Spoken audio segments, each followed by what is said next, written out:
With most videos, well, at least with thermodynamics videos, I either have a video that is on a concept, which I call lecture highlights, or a video on a solved problem. This is technically a solved problem video, but the result is something that I use so often in thermocalculus derivations, it's almost like a concept. I'll show you what I mean. Okay, so the problem we want to solve is relate temperature dependence of entropy to heat capacities, Cp and Cv. I'm going to write the result because actually I usually have the result memorized so that I don't actually have to rederive it.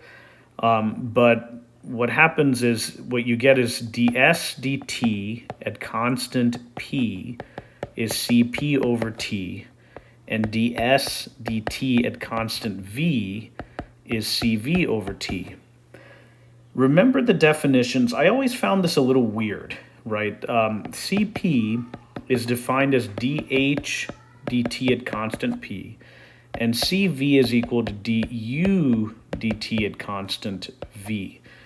And I always thought it was weird that Cp is not defined as du dt at constant p. It seems like why do we switch variables here when we're holding p or v constant? I always thought that was strange.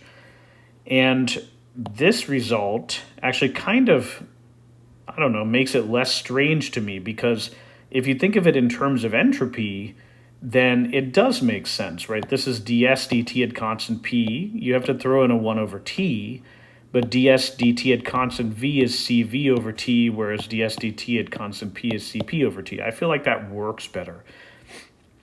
So where do you get this? So the problem is to derive this and the Cv. I'm going to actually start here. So let's start with the fundamental property relation in terms of du.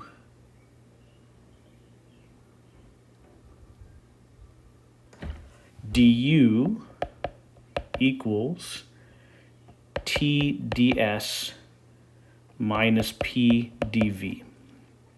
So Cv is defined as du dt at constant v. That is going to be T ds dt at constant v minus 0, because dv is 0 if we're holding v constant. So that gives us the equation that we wanted, which is ds dt at constant v is Cv over T. Now, if you look at holding pressure constant, let's use the fundamental property relation in terms of dH. dH is T ds plus V dP. So very similarly, Cp is equal to dH dt at constant P, which is T ds dt at constant P plus 0, because dP is equal to 0 if P is constant. So likewise, we get the result ds dt at constant P equals Cp over T.